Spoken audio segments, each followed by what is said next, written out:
नमस्कार दोस्तों, आप सुन रहे हैं आपका अपना और उज्जैन का पहला community radio radio Dastak 90.8 FM और मैं हूं आपकी दोस्त श्रेया। आप सुन रहे हैं कार्यक्रम मन की कलम से में उज्जैन के सुप्रसिद्ध रचनाकारों की रचनाएं, उन्हीं की जुबानी। आज इसी क्रम में हमारे स्टूडियो में उपस्थित थे श्री मदन वैष्णव जी। दोस्तों, ये विगत 50 वर्षों से लेखन की दुनिया में अपनी कलम से बहुत सी रचनाओं का निर्माण कर रहे हैं।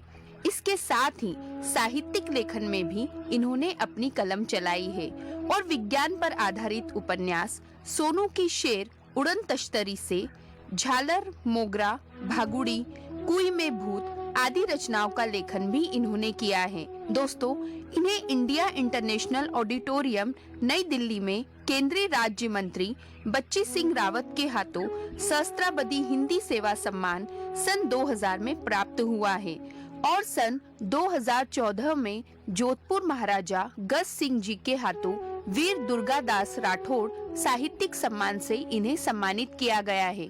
दोस्तों, साहित्य की दुनिया से परिचय करवाती ये अपनी रचनाओं के माध्यम से हम सभी को प्रेरित करते हैं। ये हमारा सौभाग्य है कि ऐसी हस्ती आज हमारे रेडियो दस्तक के स्टूडियो में उपस्थित है और आज हम इन्हीं की रचनाएं आप सभी रेडियो दस्तक के श्रोताओं के साथ साझा करेंगे।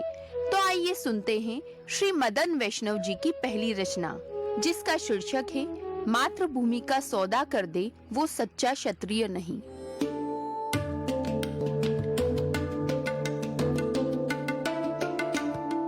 उज्जैन का पहला community radio radio Dastak 90.8 FM. मैं मदन वैष्णव आपको एक कविता सुनाने जा रहा हूँ। उसका शीर्षक है मातृभूमि का सौदा कर दे वह सच्चा क्षत्रिय नहीं। महाराणा प्रताप से वार्ता करने के लिए मान सिंह उदयपुर बड़ी तालाब के पाल पर आते हैं। वहाँ की यह घटना है जिसको कविता के रूप में मैंने पिरोया है। देश प्रेम और अस्मिता का प्रश्न जहाँ आता है, सर्वप्रथम राणा प्रताप का नाम लिया जाता है।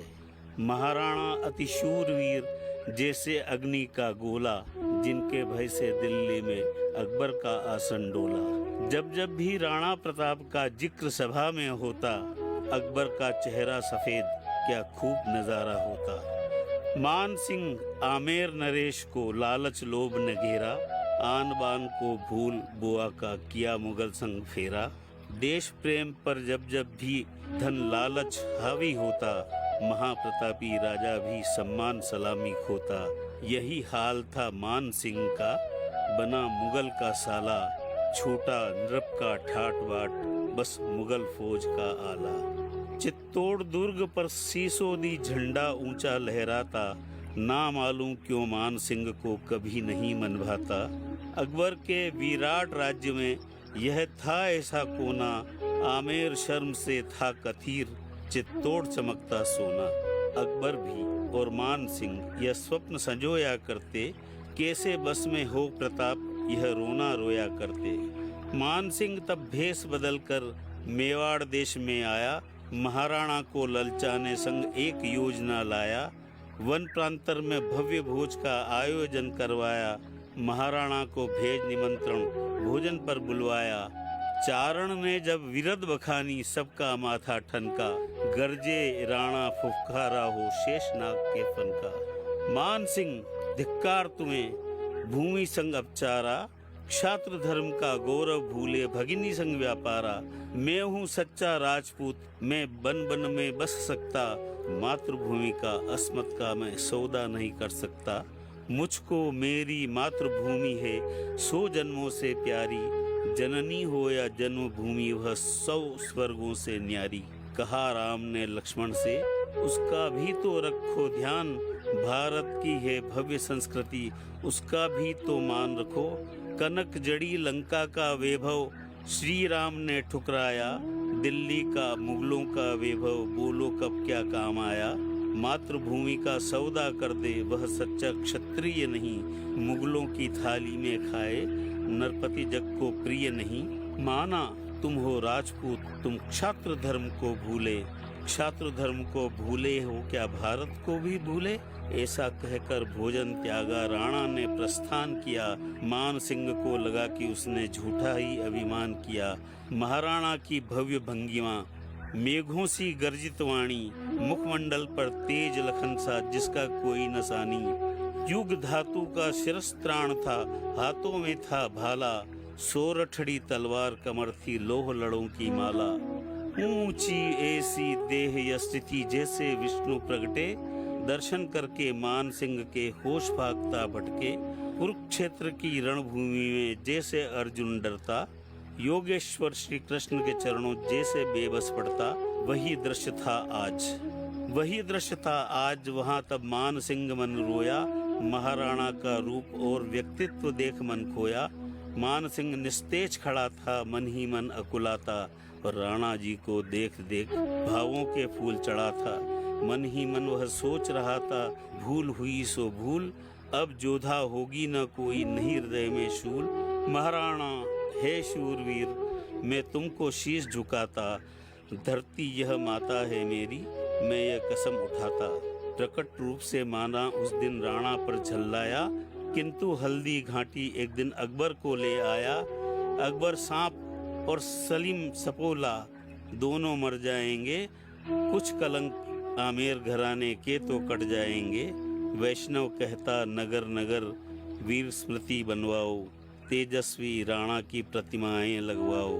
महाराणा का हर दिन दर्शन जन जन कर पाएगा, उमड़ेगा इतिहास देश का प्रेमी बन जाए।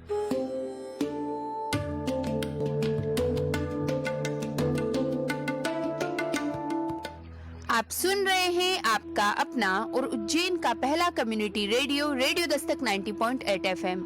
ये है आपका अपना कार्यक्रम मन की कलम से, जिसमें आप सुन रहे हैं श्री मदन वैष्णव जी की अद्भुत रचनाएं। दोस्तों, मेवाड़ को जीतने के लिए अकबर ने कई प्रयास किए थे। मान सिंह वो अकबर की सेना के प्रधान थे। जैसा कि इस रचना में दर्शाया गया है कि मान सिंह महाराणा प्रताप से वार्ता करने जाते हैं कि महाराणा प्रताप अकबर के अधीन हो जाए, किंतु महाराणा प्रताप वीरता और शौर्य के वो पर्याय है जिनका मात्र नाम स्मरण कर लेने से कमजोर भी बल को पा जाता है। उन्होंने मानसिंह को समझाया कि तुम जो कर रहे हो वो क्षत्रिय धर्म नहीं है, तुम राजपूत होकर मुगलों का साथ दे रहे हो। महाराणा प्रताप की बातें सुनकर मानसिंह के विचार भी बदलने लगे, उसे पश्चाताप होने लगा। दोस्तों, महाराणा प्रताप ने कई वर्षों तक मुगलों के सम्राट अकबर की सेना के साथ संघर्ष किया। मेवाड़ की धरती को मुगलों के आतंक से बचाने के लिए महाराणा प्रताप ने वीरता और शौर्य का परिचय दिया। दोस्तों, उनकी वीरता ऐसी थी कि उनके दुश्मन भी उनके युद्ध कौशल के कायल थे, और इस रचना में बड़ी ही सुंदरता के साथ इन सारी बातों का वर्णन किया गया है। इस सुंदर रचना के बाद आइए सुनते हैं श्री मदन वैष्णव जी की अगली रचना, जिसका शीर्षक है भगत सिंह कहलाया।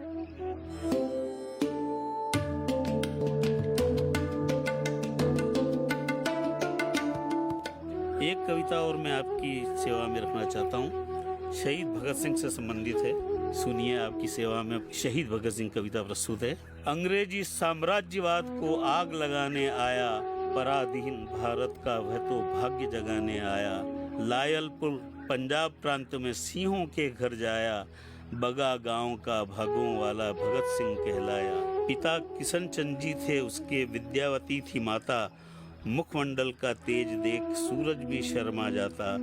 बचपन से भागों वाले को रंग बसंती भाता, और रंग दे बसंती चोला माई बचपन ही से गाता। वीर शिवाजी झांसी वाली प्रिय उसको लगते थे, मनह पटल पर महाराणा के चित्र सजा करते थे।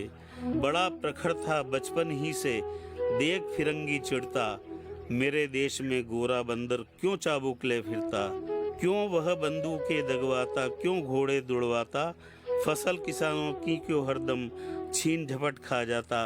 कौन कहाँ से आया है वह क्यों इतना इतराता, लूट लूट कर सोना चांदी आखिर क्यों ले जाता। उन्हीं दिनों गांधी ने छेड़ा असहयोग आंदोलन, नवी क्लास का बख्ता कूदा सर पर बांध कफन। कैसी कुड़िया कैसी शादी ना लानी दुल्हन, देशभक्ति ही देशभक्त का भिगो गई तन मन। घर को छोड़ भगत सिंह पहुंचा कानपुर नगर, गणेश शंकर विद्यार्थी जी रहते थे जिस घर।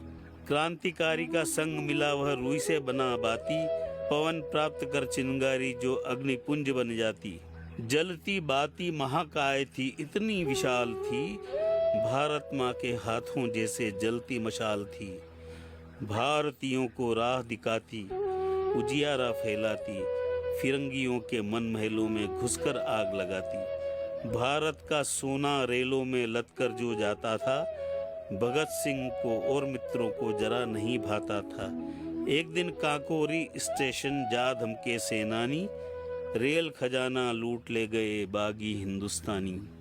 उन्हीं दिनों अंग्रेजी गुर्गा साइमन भारत आया, लाहौरी जनता ने काला झंडा उसे दिखाया।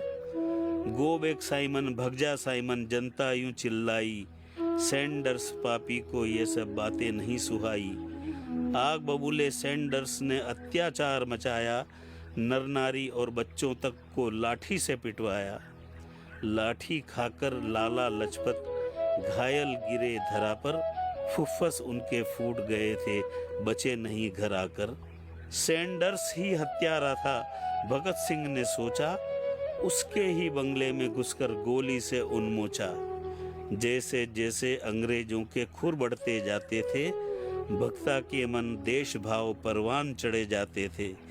एक दिन असेंबली में 2 बम फेंके दीवाने ने, खूब लगाए इनकलाब के नारे मस्ताने ने।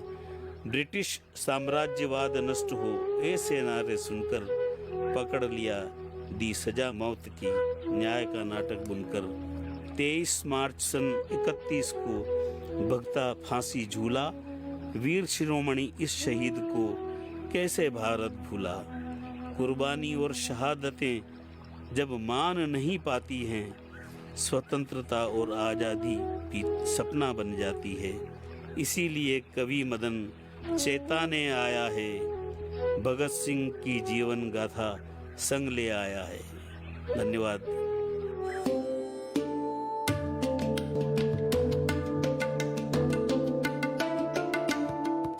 आप सुन रहे हैं आपका अपना और उज्जैन का पहला community radio, radio Dastak 90.8 FM। ये है आपका अपना कार्यक्रम मन की कलम से, जिसमें आप सुन रहे हैं मदन वैष्णव जी की अद्भुत रचनाएं। खून में उबाल लिए, आंखों में अंगार लिए, आजादी की चाह लिए, एक वीर सपूत जो बोला था, इंकलाब का नारा जिसने हर दिल में धड़काया था। वीर पराक्रमी वो बालक भगत सिंह कहलाया था, भगत सिंह कहलाया था। दोस्तों, देश प्रेम को बचपन से ही अपने दिल में बसाकर भगत सिंह भारत की आजादी का सपना लिए चल रहे थे। अंग्रेजों से आजादी पाना उनका एक लक्ष्य बन गया था। अंग्रेजों के जुल्मों सितम को वो और नहीं सह सकते थे। साहस का अगर कोई उदाहरण देखना हो तो एक बार भगत सिंह का जीवन जरूर जानना चाहिए। वो एक अकेले थे और टूट पड़े थे अंग्रेजों की सेना पर। दोस्तों, निसंदेह ही उनकी वीरता को हमारा भारत देश हमेशा याद रखेगा। और इस रचना में बड़ी ही सुंदरता के साथ उनकी वीरता का वर्णन किया गया है।